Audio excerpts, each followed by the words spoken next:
Buenos días, ¿qué tal están? Bueno, días, tardes o noches, dependiendo cuando estén viendo este video.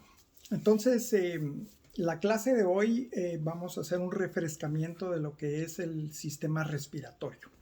Y ya hablamos en las clases anteriores de diferentes sistemas.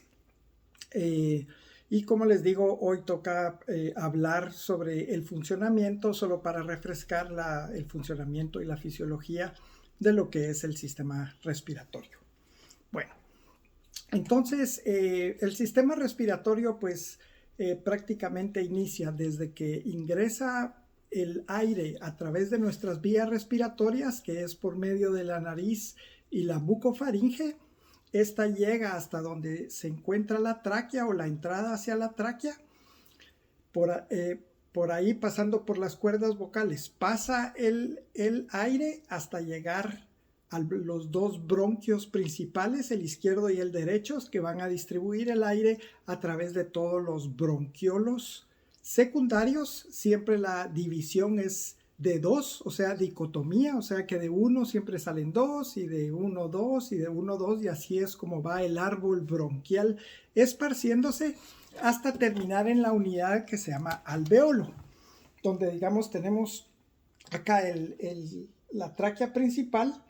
Vamos a tener siempre el bronquio del lado derecho un poco más vertical que el del izquierdo, porque del lado izquierdo está el corazón. Por eso siempre que un cuerpo extraño ingresa, o digamos un niño se traga un cuerpo extraño, casi siempre va a estar de este lado, del lado derecho, porque el bronquio es más vertical. Entonces hay más probabilidades, ahí sí que por pura gravedad, que pare dentro de este lado. Entonces esto va a dividirse dicotómicamente, o sea, en dos, y este nuevamente en dos, y este nuevamente en dos.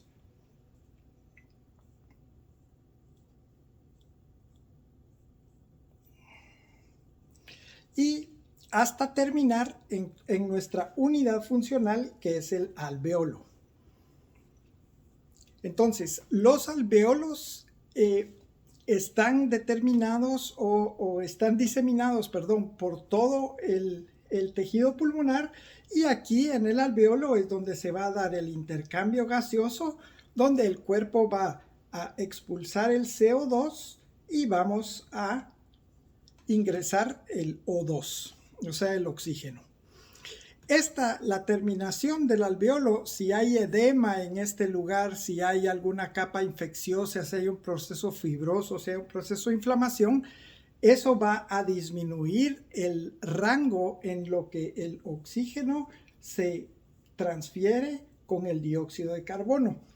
Y por eso es que ocurre muchas veces cuando hay edema pulmonar, cuando por ejemplo, infecciones respiratorias se van hacia el árbol bronquial y dañan los alveolos, pues estos lógicamente traen consigo pues que no se dé en el oxígeno, en el cuerpo, una buena intercambio entre oxígeno y dióxido de carbono, por lo tanto llevándonos a saturaciones mucho más bajas y siendo no posible expulsar el dióxido de carbono. Bueno. Dentro del intercambio gaseoso que nosotros tenemos a nivel del alveolo, pues lógicamente hay la pared o qué tan grueso sea la pared es lo que nos va a indicar o nos va a facilitar más bien ese intercambio gaseoso de lo que platicamos. Entonces los gases, además de eso, tienen un índice de perfusión. Y el índice de perfusión es lo que hace que el gas sea más soluble o menos soluble dentro de un líquido. En este caso sería la sangre. Por eso cuando hay gases tóxicos, por ejemplo, el gas tóxico ingresa a nuestro árbol bronquial por la nariz al respirarlo, ingresa a nuestro alveolo, y a veces el coeficiente de dispersión de ese gas puede ser alto, y esto facilita que se intercambie más fácil que por ejemplo, el oxígeno, y por lo tanto tengamos intoxicación, como es el monóxido de carbono. El monóxido de carbono, que es solo CO2, no se que esto es dióxido de carbono, lo que nosotros expulsamos, pero el monóxido de carbono solo tiene una partícula de carbono y oxígeno, que es lo que saca el carro al encenderlo y dejarlo encendido mucho tiempo. Digamos, la gente que se suicida haciendo esto dentro de su garage es porque el monóxido de carbono tiene mucha más afinidad que el oxígeno. Entonces, a pesar que nuestro árbol bronquial esté adecuado, tenga un buen intercambio, los gases por sí tienen cierto coeficiente de difusión en los cuales, pues lógicamente puede ser más soluble o menos soluble, y en este caso ser mucho más compatible con la hemoglobina, que es la que lleva el oxígeno a través de los tejidos por medio de la sangre, y también la hemoglobina, que es la encargada de dejar salir el dióxido de carbono. Entonces, la hemoglobina es mucho más compatible con el monóxido de carbono, y por lo tanto podemos tener una intoxicación, a pesar de que, como les digo, digamos en un garage cerrado, pues tenemos moléculas de oxígeno, pero cuando aumenta las moléculas de estos gases que son mucho más solubles, entonces pues es donde entramos a problemas. Entonces nosotros debemos de recordar que siempre nuestro árbol bronquial está expuesto a todo lo que es el oxígeno o los gases que están en el medio ambiente, lógicamente. Y ustedes saben que dentro de la atmósfera, pues nosotros tenemos diferentes exposiciones de diferentes gases, y no todos los gases que hay en el aire, por ejemplo, es oxígeno. Nosotros sabemos que la fracción inspirada, que es lo que llamamos el FiO2, es de 21%. FiO2 quiere decir fracción inspirada de oxígeno. Entonces, el FiO2 lo que hace, o lo que nos indica este número 21, es que 21% de ese aire que tenemos es oxígeno. Y esto es lo normal y a lo que nuestro cuerpo está acostumbrado. Si nosotros aumentamos la cantidad de FiO2 o disminuimos la cantidad de FiO2, esto se va a ver reflejado también en el intercambio que tengamos a nivel del alveolo, que era lo que habíamos platicado. Y si, por ejemplo, esto decae a 16%, entonces lógicamente ahí entra a ayudar el aparato cardiovascular, y lo que nos da es taquicardia para tratar de bombear la mayor cantidad de sangre posible para tratar de agarrar la mayor cantidad de oxígeno que podamos y suministrar la misma cantidad de oxígeno hacia todos los tejidos. Entonces, esto es cuando, por ejemplo, subimos alturas demasiado elevadas, la fracción inspirada de oxígeno cae. Y por eso es que nosotros, cuando no estamos acostumbrados a alta montaña, o la gente decide escalar el volcán de Agua, donde nunca ha estado o cambiado su cantidad inspirada de oxígeno, o no se ha preparado adecuadamente, esta persona va a sufrir en el momento en subir, y puede tener incluso mareos y algunos otros problemas por la cantidad de oxígeno tan baja que hay en el medio ambiente. Y a pesar que estas personas empiezan a tratar de hiperventilar, se ponen taquicárdicas y tratan de agarrar el oxígeno, muchas veces a esto es a lo que llamamos mal de montaña. Y la fracción de inspirada es tan baja que no llega a suplir nuestros requerimientos de oxígeno. Por eso los montañistas, ustedes se han dado cuenta que suben, se están un tiempo, bajan, suben, se están un tiempo, bajan, hasta que ya después de haber hecho esto y que el cuerpo se ha acostumbrado a respirar una cantidad menor de oxígeno, entonces ya toleran mucho mejor las bajas de oxígeno y pueden llegar a las cúspides, como es en el Monte Everest. De lo contrario, lo que ocurre es que el pulmón empieza a tratar de trabajar tan rápido y tan rápido con este intercambio que, dado por la altura y por algunos otros factores como frío y condiciones atmosféricas, nuestro alveolo empieza a llenarse de agua, a inflamarse, que es lo que se llama edema pulmonar. Y entonces el intercambio de oxígeno todavía se vuelve peor. Entonces, esta gente prácticamente muere en los ascensos a montañas altas. Por eso es que es tan importante el aclimatizarse primero antes de ir a hacer un rescate. Y como bomberos también, los bomberos que son de áreas mucho más altas van a estar mucho más acostumbrados a ir a rescatar a alguien a la montaña que, por ejemplo, una brigada de rescate que mandemos de el puerto de San José, por ejemplo, o incluso de la capital. La gente que vive en alta montaña pues va a tener o estar acostumbrada a tener la fracción inspirada de oxígeno mayor.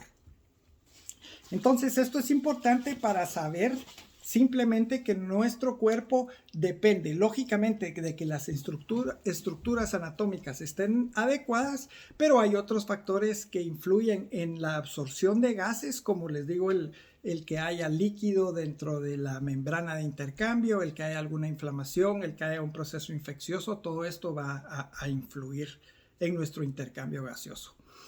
Los que son bomberos y ingresan, por ejemplo, oxígenos, ustedes saben que el aparato que uno se pone para ingresar es simplemente aire comprimido. ¿Qué quiere decir esto? Que es el aparato de protección personal que utilizamos para entrar a los incendios, va conectado hacia una máscara y esta máscara nos proporciona una cantidad de oxígeno similar a la del medio ambiente, porque lógicamente en los incendios pues va a estar lleno, totalmente lleno de gases tóxicos, desde monóxido de carbono, puede ser dióxido de carbono, pueden ser materiales qué sé yo, de diferente combustión, donde lógicamente todos esos irritantes van a ingresar a nuestro árbol bronquial y no solo nos van a limitar la absorción de oxígeno, sino que nos van a causar inflamación también en el árbol bronquial.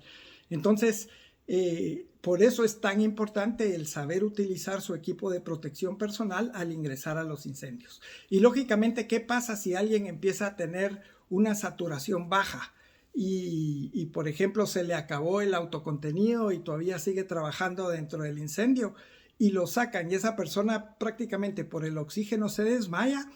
Yo he visto a veces que hay bomberos que le ponen el aparato de autocontenido una vez está fuera del incendio para que respire. Esto no sirve de nada porque ya fuera del incendio la cantidad de oxígeno sigue siendo 21%. Entonces le pongan el aparato de autocontenido o no, la cantidad de oxígeno que está recibiendo es exactamente la misma. Lo que hay que hacer con este paciente es tomar una saturación y ver si le ponemos oxígeno, pero no un aparato de respiración personal como son los CABAs, sino que hay que poner oxígeno directamente y monitorizar a la persona con un saturador. Y lógicamente estas personas que sufren intoxicación muchas veces es mejor ingresarlas a una observación y observarlas durante unas 24 horas para estar seguros de que no van a desarrollar un edema pulmonar o van a desarrollar un problema de inflamación pulmonar posterior a la injuria que recibieron y tener problemas posteriores. Entonces, esto es bien, bien importante, principalmente para ustedes que son, o las personas que son bomberos, además de paramédicos. Bueno, entonces, yendo nuevamente hacia el aparato respiratorio. Entonces, sabemos de que tenemos la tráquea con los bronquios principales y el órgano encargado, pues lógicamente de la respiración, son el pulmón derecho y el pulmón izquierdo. El pulmón derecho se divide en 3 lóbulos, mientras que el pulmón izquierdo solo se divide en 2. Y a esta pequeña se le llama língula. Acá sabemos de que el pulmón izquierdo es un poco más pequeño porque aquí es donde ocupa el lugar el corazón. O sea, lo tenemos en línea media desviado un poco hacia la izquierda. Entonces, lógicamente eso hace que este bronquio sea un poco más recto a la vez de que nos ocupa un poco más de espacio. Entonces, esto de los lóbulos es simplemente como conocimiento general. Y los pulmones están protegidos por 2 membranas. Una que es la pleura visceral, que es la que recubre al pulmón, Y luego en la jaula torácica tenemos pegado a la jaula torácica otra membrana de pleura o de serosa, que es el nombre correcto de todos estos tejidos, que se llama la pleura parietal. Entonces tenemos la pleura visceral y la pleura parietal. ¿Para qué nos sirve o por qué tendríamos nosotros pleura si realmente toda la función está siendo interior, está siendo por dentro del pulmón? Y la razón es porque estas pleuras tienen una pequeña cantidad de líquido que hace que sean viscoso y disminuye la fricción. Entonces, en el momento en que el pulmón se infla y se desinfla, infla y se desinfla, no está topando el tejido pulmonar contra la pared torácica, sino que estas dos membranas funcionan como que tuvieran aceite en medio y hace que la fricción disminuya en cada insuflación y exuflación, o inspiración y expiración. Entonces, para esto es que nos sirve ese espacio, y ese espacio generalmente tiene una muy pequeña cantidad de líquido, como les digo, que funciona para evitar la fricción, pero están casi pegadas las dos pleuras, o sea, el espacio es muy pequeño en condiciones normales. Después de esto, tenemos lo que es la jaula torácica, y la llamamos jaula porque es un sistema en el cual está hecho como que fuera realmente una jaula por medio de todas las costillas. Y en la parte inferior tenemos un músculo que se llama diafragma. Entonces, y acá tenemos el opérculo torácico, que es prácticamente la parte donde están las primeras costillas, están nuestras clavículas y es donde ingresa la tráquea y pues las estructuras esofágicas que van a pasar hacia el sistema gastrointestinal. Entonces, ¿por qué está conformado de esta manera nuestro tórax? Y la razón es porque estas costillas están anexadas en la parte de adelante del tórax hacia el esternón y en la parte de atrás hacia la columna. Y lo que funciona es como que fuera un resorte. El diafragma baja para que nosotros metamos el aire. Por eso es que nosotros vemos que nuestro tórax se expande y nuestro abdomen tiende a meterse, porque lo que estamos haciendo es bajando nuestro diafragma para que eso funcione como cuando ustedes tienen una jeringa, que pongamos que tienen la jeringa y le quitan la tapa y le tapan la parte de arriba, ustedes jalan el émbolo y eso crea una presión negativa que si ustedes sueltan el émbolo, se regresa el émbolo automáticamente porque hay una presión negativa en esa área. De la misma manera funcionan las costillas. Las costillas quieren estar en una posición pegadas, pero en el momento en que metemos aire y el diafragma baja, se expanden nuestras costillas. Y entonces ya solo relajamos el diafragma y la misma elasticidad que tienen las costillas hacen que nuestro tórax regrese nuevamente a expirar.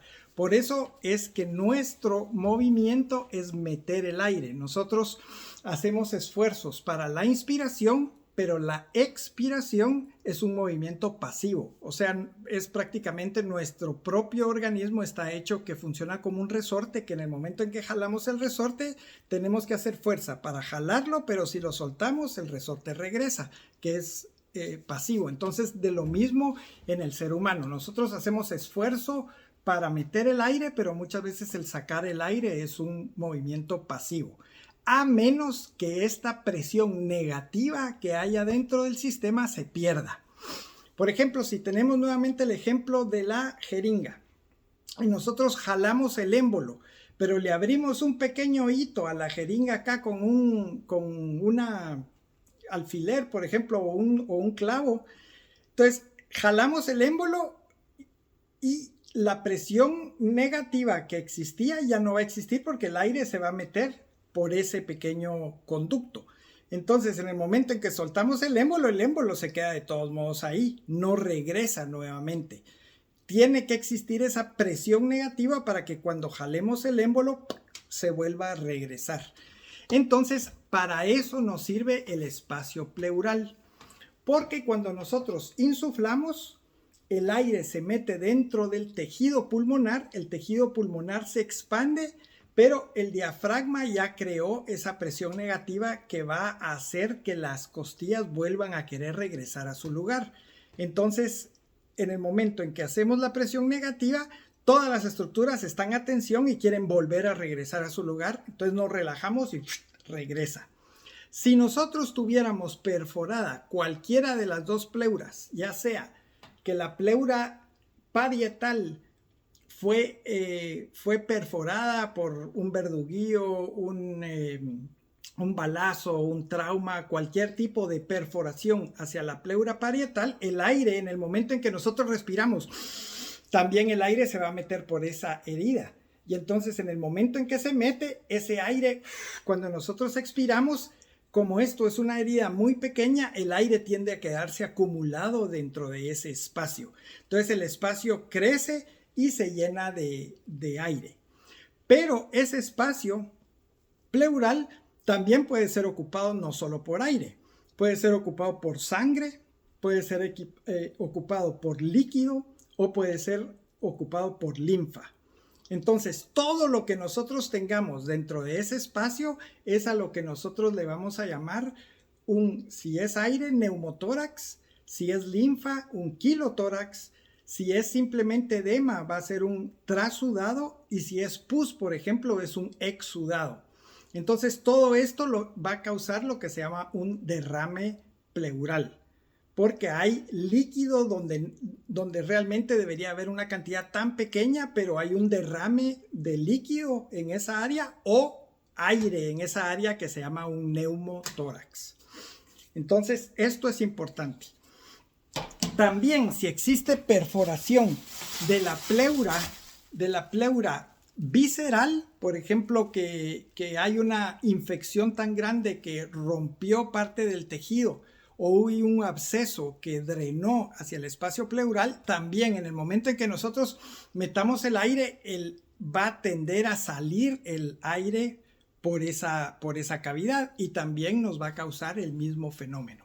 De igual manera, cuando tenemos una herida de arma de fuego, por ejemplo, que penetra hacia el pulmón, entonces la salida de aire la vamos a tener de los dos lugares. Vamos a tener aire que se está metiendo por la herida exterior o por la pleura parietal y aire que se está escapando cuando respiramos por la pleura visceral o por el pulmón. Entonces tenemos de dos vías donde el neumotórax se forma y los neumotórax que generalmente son por medio de una herida grande, a veces pueden llegar a formar lo que se llama un neumotórax a tensión. El neumotórax a tensión lo que hace es que en cada respiración el aire entra, pero no sale. Porque en un neumotórax simple, por ejemplo, la cantidad de aire, si la herida es pequeña, el aire entra, pero como platicamos, no sale, pero de repente llega un momento en el que la misma presión positiva ya no hace que se meta más aire, porque es una herida muy pequeña, entonces ya no sigue metiendo aire y se queda como un neumotórax simple. Pero si la herida es más grande o está haciendo lo que se llama el fenómeno de válvula, o sea, deja entrar el aire en el momento en que jalamos, pero cuando jalamos se cierra nuevamente la herida, entonces eso hace que en cada inspiración estemos metiendo más aire y no dejándolo salir, más aire y no dejándolo salir, hasta que empieza a comprometer nuestro pulmón de ese mismo lado a un paso mucho mayor, y luego también empieza a comprometer el otro pulmón.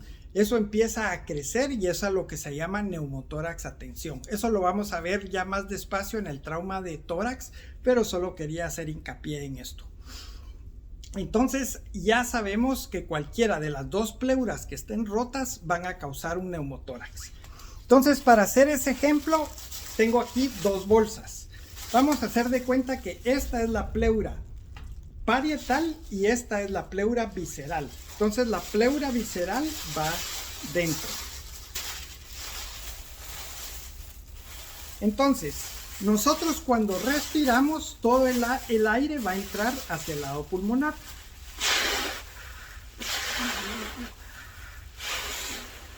Entonces, si ustedes se dan cuenta, cada vez que yo respiro y jalo aire, se expande y se contrae. Pero ¿qué pasa si a esta bolsa le hago yo un agujero?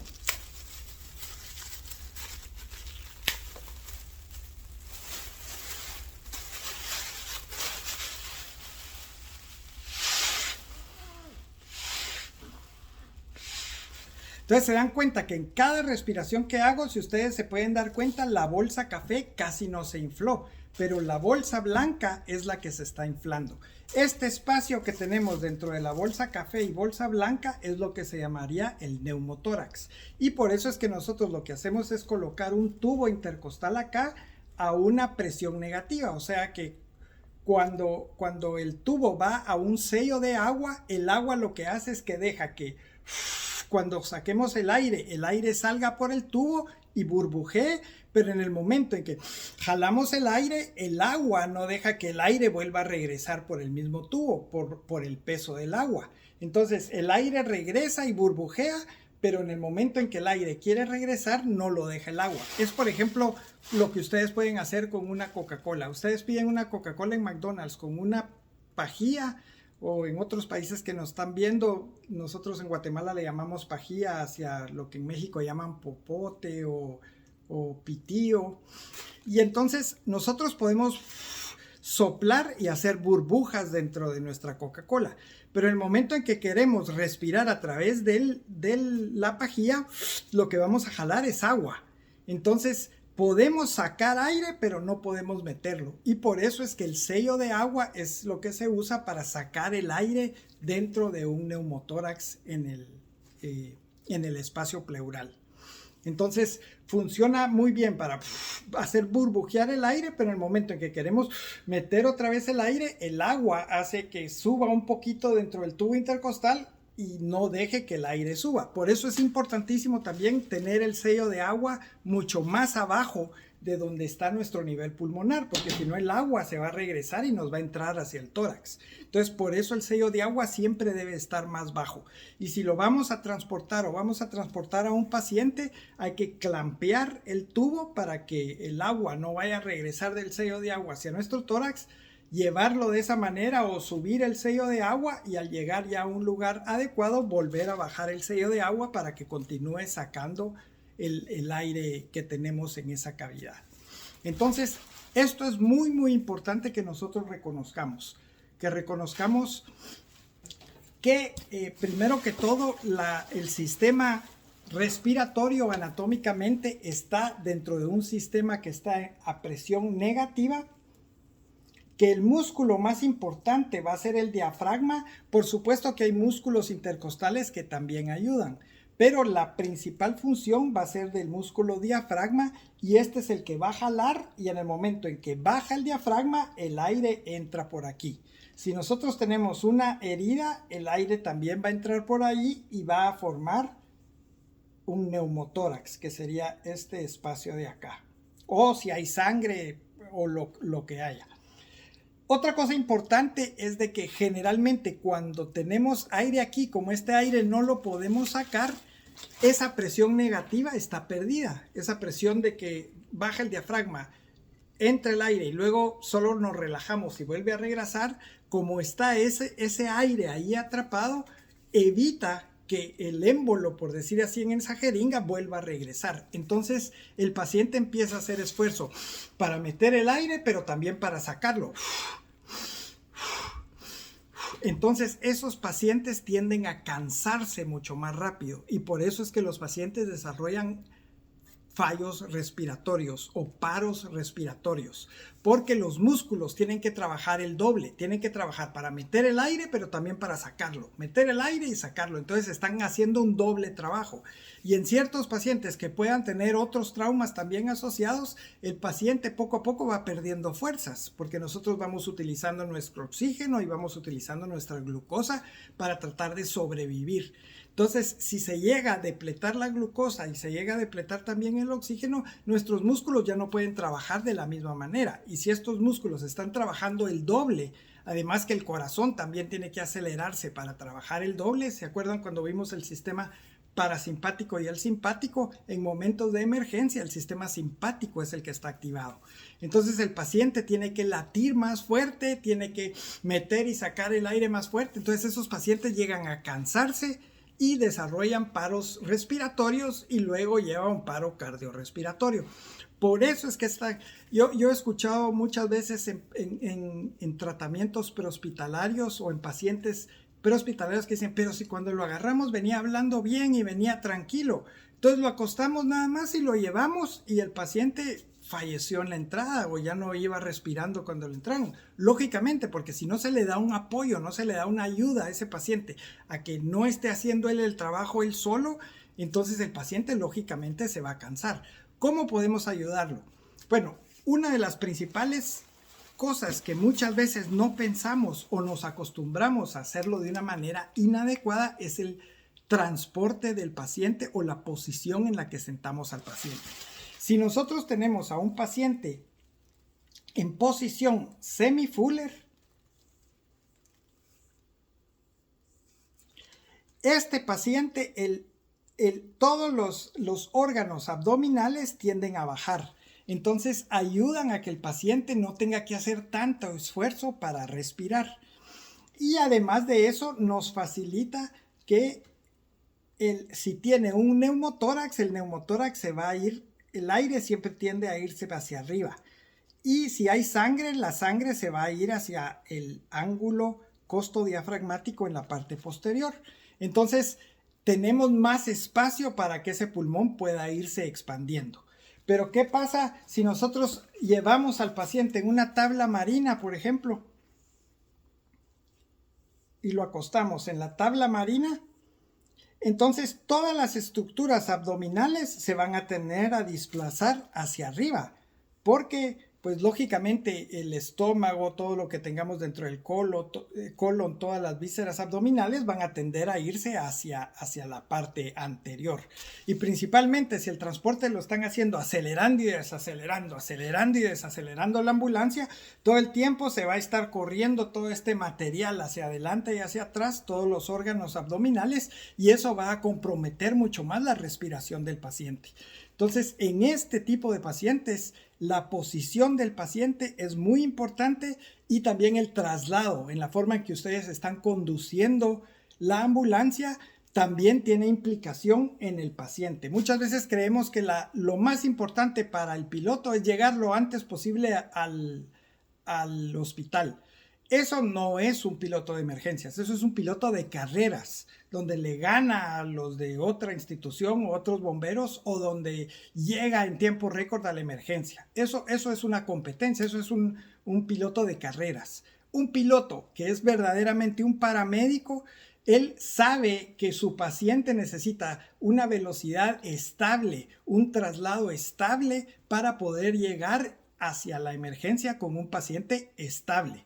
Entonces, entre menos frenazos tengamos, entre más conservemos una sola velocidad estándar, por decir así, de traslado, va a ser mucho mejor para los pacientes.